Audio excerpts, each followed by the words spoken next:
धारवाड जिल्ह्यातील हुबळी तालुक्यातील इनामविरा अंबर गावामध्ये आंतरजातीय विवाह केल्याच्या कारणावरून सन्मान हत्येचा आरोप असलेल्या आरोपींना फाशीची शिक्षा द्यावी अशी मागणी करत युवा कर्नाटक भीमसेनेच्या वतीने चन्नम्मा चौकातून आंदोलन करण्यात आले व जिल्हाधिकाऱ्यांना निवेदन सादर करण्यात आले।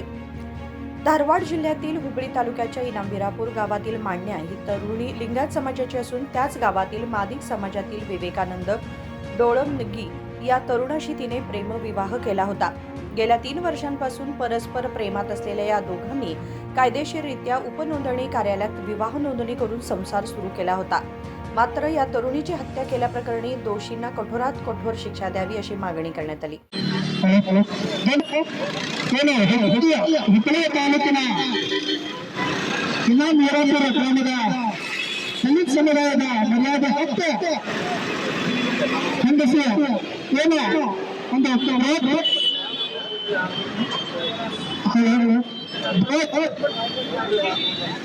ಪ್ರತಿ ವರ್ಷ ಯಾಕಂದ್ರೆ ನಮ್ಮ ಬೆಳಗಾವಿ ಜಿಲ್ಲೆದಲ್ಲಿ ಕಳೆದ 2 ವರ್ಷ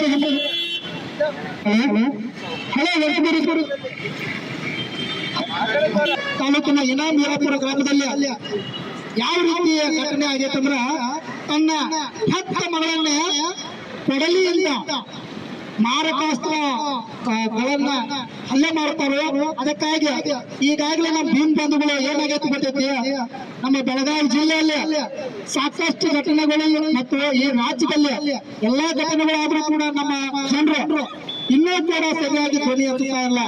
ಈಗ ಹುಬ್ಬಳ್ಳಿ ಮತ್ತು ಧಾರವಾಡದಾಗ ಘಟನೆ ಆಗತೈತಿ ಅಷ್ಟೇ ಅಲ್ಲ, ಇಲ್ಲಿ ನಮ್ಮಲ್ಲಿ ಕೂಡ ಆಗ್ಬಾರ್ದು, ಅದನ್ನು ನಾವು ವಿರೋಧ ಮಾಡಬೇಕು, ಖಂಡಿಸಬೇಕು।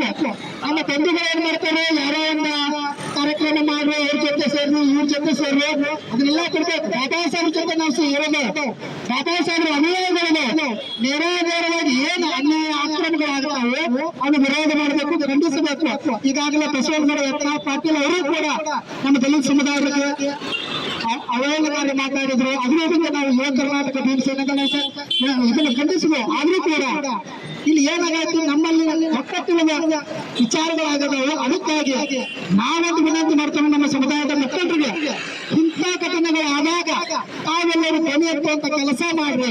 ಇದು ಮಾನ್ಯಾಯ ಘಟನೆ ಅಲ್ಲ, ನಮ್ಮ ಮನೆಯ ತಂಗಿ ಘಟನೆ ತಿಳ್ಕೊಳ್ಬೇಕು। कृष्णा कांबळे, KMM मराठी, बेळगाव।